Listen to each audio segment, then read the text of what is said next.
They said it was discipline, but when I walked through that door and saw my 10-year-old daughter on her knees scrubbing a kitchen floor, she didn't even dirty while the rest of the family was grinning in photos from Disneyland. Something inside me shattered. I didn't scream, I didn't cry, I didn't throw a single plate. I just stood there watching her scrub, like it was her duty to exist quietly. She looked up at me and said, "I'm grounded." Grandma said I was disrespectful to Amanda. Amanda, the golden child, the real granddaughter, the one they took to the happiest place on earth while mine was left behind with a rag and silence. That's when I knew they hadn't just crossed a line. They'd drawn it in bleach across my daughter's dignity. So I smiled, walked over, and began packing. Because this wasn't about cleaning floors anymore. This was about erasing a little girl's place in the family. And I was done letting it happen. By the time they got home, we were gone. By the time the mortgage bounced, I'd already spoken to a lawyer. And by the time they realized what they lost, Chloe had already begun to heal. I wasn't supposed to be home until Monday. The conference in Denver had wrapped early, and after a long week of spreadsheets, hotel breakfasts, and those fake smile networking events, I wanted nothing more than to hug my daughter and spend Sunday doing nothing. Just me and Chloe, cartoons, pancakes, maybe build a pillow fort like we used to back before everything got complicated. I parked in the driveway and frowned. No cars, no music, no barking from the neighbor's terrier, just wind. Cold and dry, brushing past my coat collar like it was trying to warn me. The front door was unlocked. "Liam," I called, stepping inside. Chloe, no answer. I kicked off my heels, carrying my work bag down the hallway. The house felt wrong. Too still, too sterile, like someone had scrubbed the life out of it. Then I heard a soft, repetitive swish.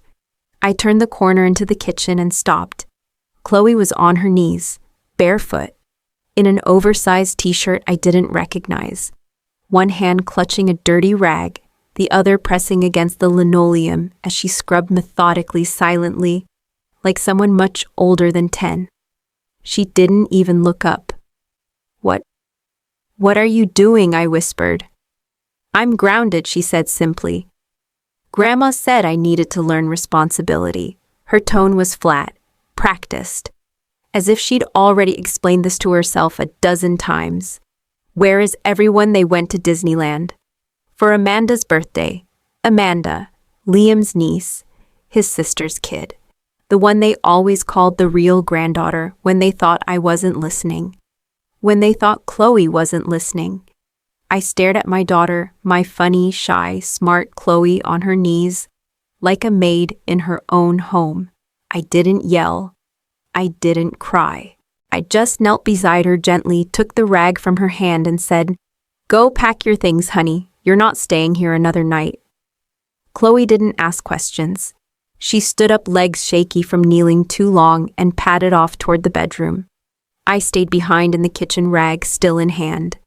The linoleum was spotless. Whatever lesson they were trying to teach had clearly been drilled in hard. I opened my phone out of instinct more than anything. That's when I saw it. A family photo, posted an hour ago by Liam's sister. Amanda stood in the center, Mickey ears on her head, beaming like a Hallmark ad. To her left, Liam. To her right, his parents, my in-laws. All of them laughing, arms around each other, holding matching churros. The caption read, "Celebrating our real princess, the way she deserves. Family first. Real grandchild, Disney magic. Real grandchild." I read it twice, then a third time. Not even subtle, not even careful. I stared at that screen until it blurred. It wasn't just the trip. It wasn't just the chore. It was the message. Chloe doesn't count. She was just there, a bonus inconvenience, someone to be tolerated until they could resume their fairy tale with the granddaughter who deserved it all. I stood there frozen until Chloe returned, backpack slung over one shoulder and a stuffed pony under her arm. "I'm ready," she said softly. I nodded. We didn't take much, just essentials. I grabbed my work laptop, IDs, insurance documents, her school papers. On the counter, I left a note. Not long, just enough. You left a child alone and called it discipline. Then you took your real granddaughter to Disneyland. Chloe will not spend another night under this roof. We walked out the front door into the cold Ohio dusk. No drama, no shouting, just silence. And my hand holding tight to hers. We checked into a cheap but clean roadside motel, red curtains, buzzing heater-free mini shampoo. Chloe fell asleep before the cartoons finished. I watched her chest rise and fall under the stiff motel comforter, clutching her pony like a lifeline. Then I opened my laptop. At first, I just wanted to distract myself. But what started as scrolling turned into something else, something colder, sharper. I pulled up our mortgage statements, all of them, every single one. The house we lived in, their house as they always called it, was technically mine. After Liam got laid off, I was the one with credit. With income, I co-signed their refinance to help the family. Their name on the mailbox, sure, but my name on the deed. $1,473.96. That was the monthly payment. I'd paid it, every month. For over 3 years. I opened a spreadsheet and started tallying it up: mortgage payments, groceries, car repairs. Amanda's private school fundraiser, I apparently volunteered to cover Christmas gifts. They told me they'd pay back, but never did. It wasn't petty, it was the truth. $78.432. That's how much I had contributed since we moved in. All under the banner of family. Meanwhile, Chloe was sharing a room with storage boxes because Amanda needed her own creative space. I thought about the time Chloe told me she felt like a guest, that Grandma calls me the quiet one, like I'm not really part of this. How I brushed it off. I opened another folder: photos. I hadn't realized how many of them we'd taken as a blended family. In everyone, Amanda's at the center, front row, cake in hand. Chloe is always off to the side, sometimes cropped, sometimes not even in the frame. I stared at one from last Christmas. Chloe smiling, small and shy, holding a handmade card. No one was looking at her, not even me. My gut twisted. I had failed her, not by working long hours, not by being strict about bedtime. I had failed her by trying to keep a peace that wasn't real, by forcing her to shrink so others could feel big, by calling injustice temporary. I closed the laptop. There was no more gray area now. I wasn't just hurt, I was done. Not in the loud movie-style way with screaming matches and broken vases, but in the kind of quiet that comes when a switch flips in your soul. When you finally stop hoping people will change and start making sure they never get another chance to hurt you. And that night, I stopped being the peacekeeper. I became the storm. The next morning, I found Chloe sitting cross-legged at the edge of the motel bed, coloring on hotel stationery with one of those stubby golf pencils they leave by the phone. She didn't look up. I drew our new house, she said. I leaned over to see it, a square with a triangle roof. Rainbow smoke coming out of the chimney. There were 2 stick figures on the front lawn, one tall, one small, holding hands. She'd labeled them Mom and Me. I sat beside her. Chloe, I said gently. Can I ask you something? She nodded. Was this the first time they made you do chores like that, scrubbing the floor? She hesitated. Grandma said it builds character. My stomach dropped. How many times I don't know, she whispered. A bunch. Once I spilled milk and had to clean the whole dining room. Amanda laughed and said it was maid training. My fist clenched in my lap. Why didn't you tell me? Her voice cracked. Because I didn't want to ruin stuff. I turned to her fully. Ruin what? She blinked fast. You were happy. You said it was good for all of us. I didn't want to make you leave again. Like when Dad left. There it was, the guilt she'd been carrying. The misplaced sense that her pain was a burden to me. I wrapped my arms around her hard. Baby, none of this is your fault. You didn't ruin anything. They did. She sniffled. Amanda said I'm not real family. I pulled back just enough to look her in the eyes. Do you know what makes someone real family? She shook her head. Love, respect, safety. The people who protect you, who make you feel like you belong. That's real.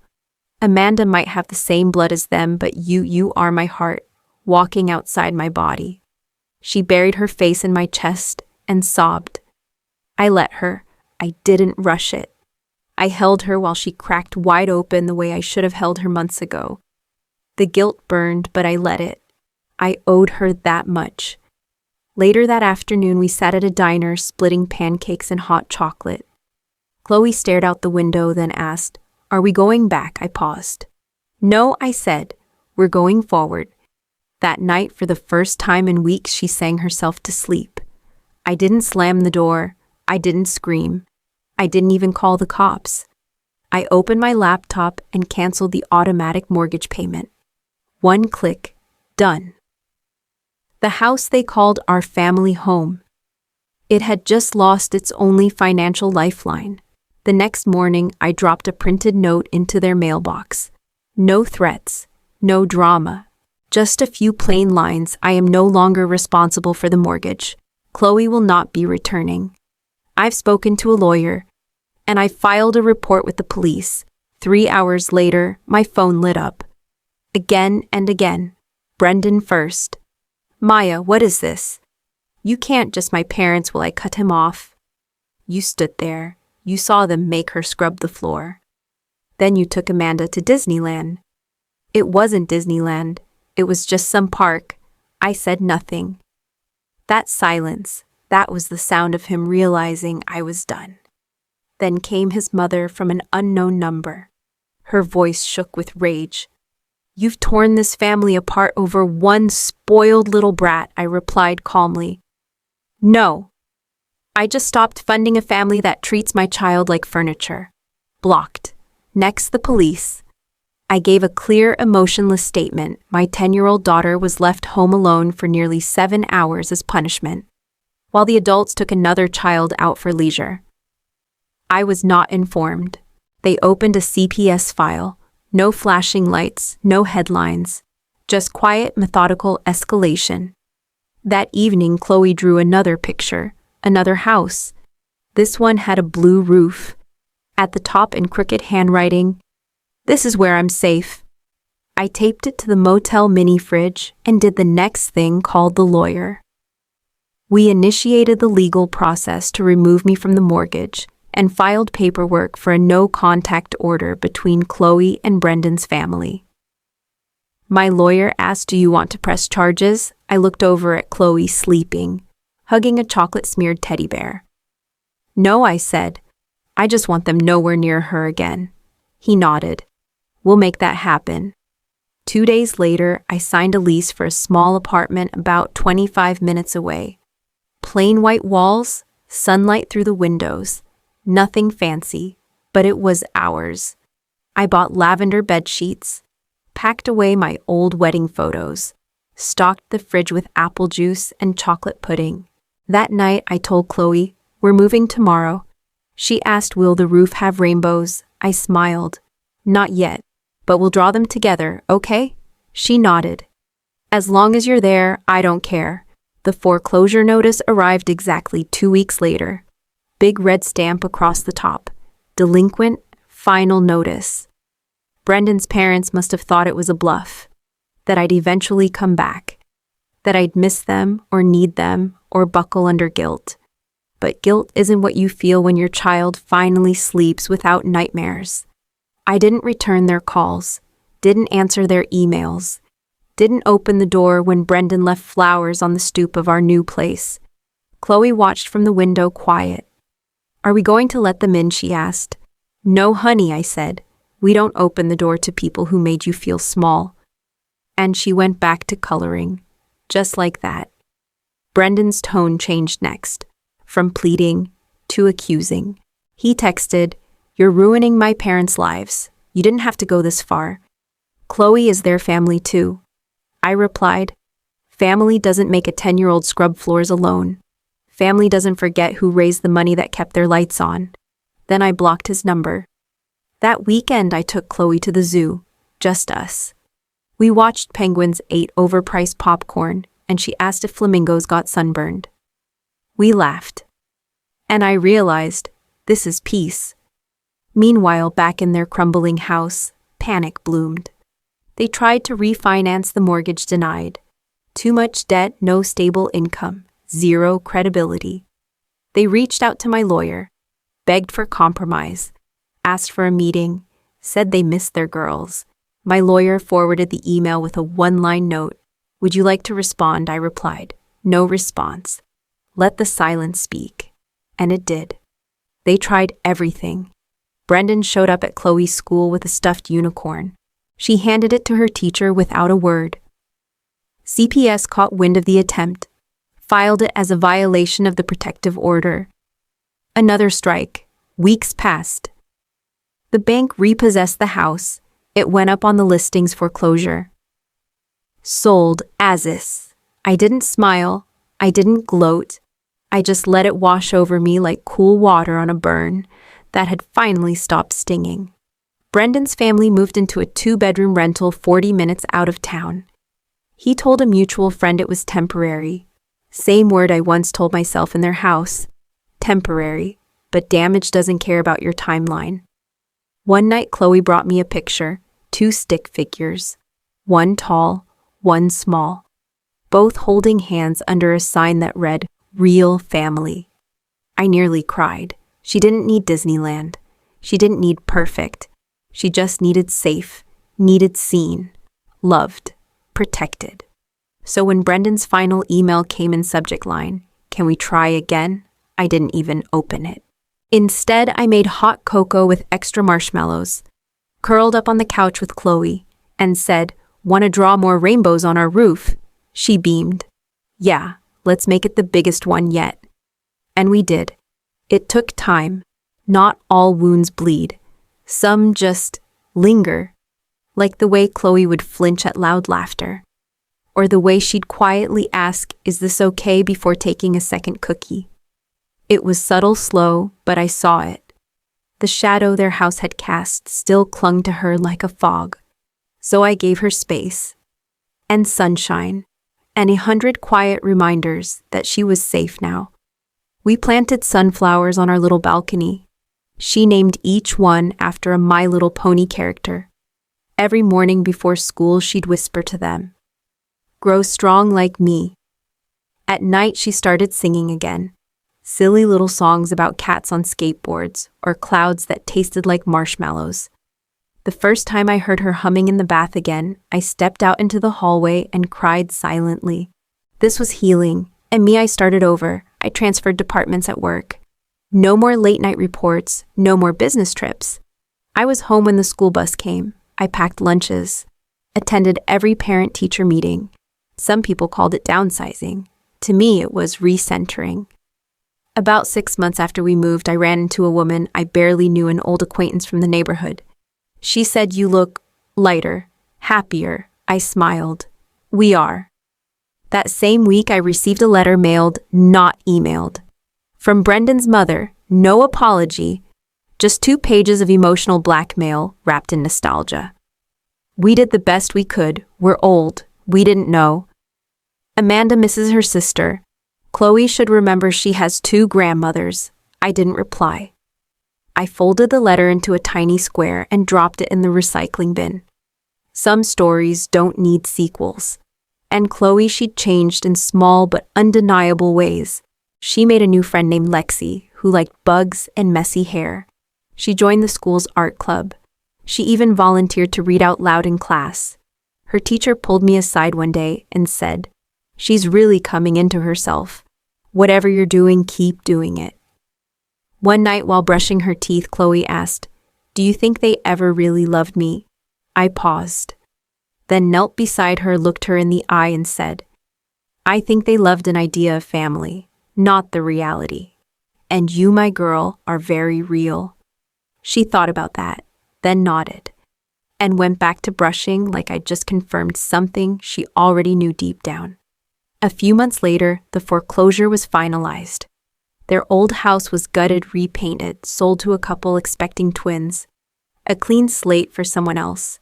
I thought maybe I'd feel something. Anger, sadness, closure, but mostly relief.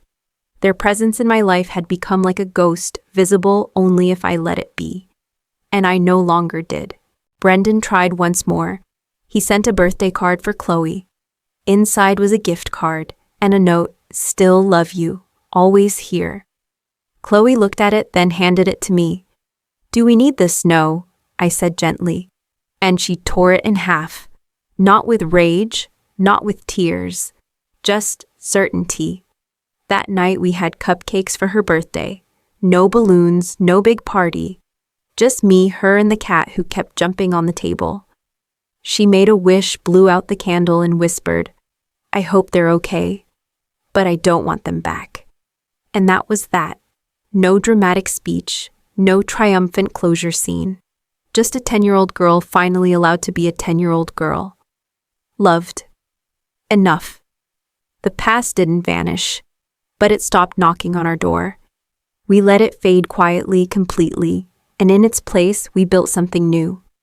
No mansions, no grandparents with favorites, just two girls, a rainbow-painted bedroom wall, and the unshakable truth that sometimes walking away is the loudest kind of love. The end. If you've made it this far, thank you. For listening, for feeling, for standing quietly beside stories like mine and Chloe's, even just for a few minutes. If this reminded you of someone, or if you've ever had to choose peace over people, you're not alone. Sometimes walking away isn't weakness, it's survival. And sometimes it's love.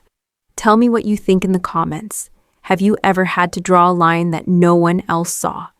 And if you want more stories like this, of quiet strength, of reclaiming dignity, of love that doesn't need permission, you know what to do. Tap subscribe. I've got more stories coming. Ones that'll hurt, heal, and maybe help someone you know. Until next time, take care of your heart and the people who never make you scrub for their affection.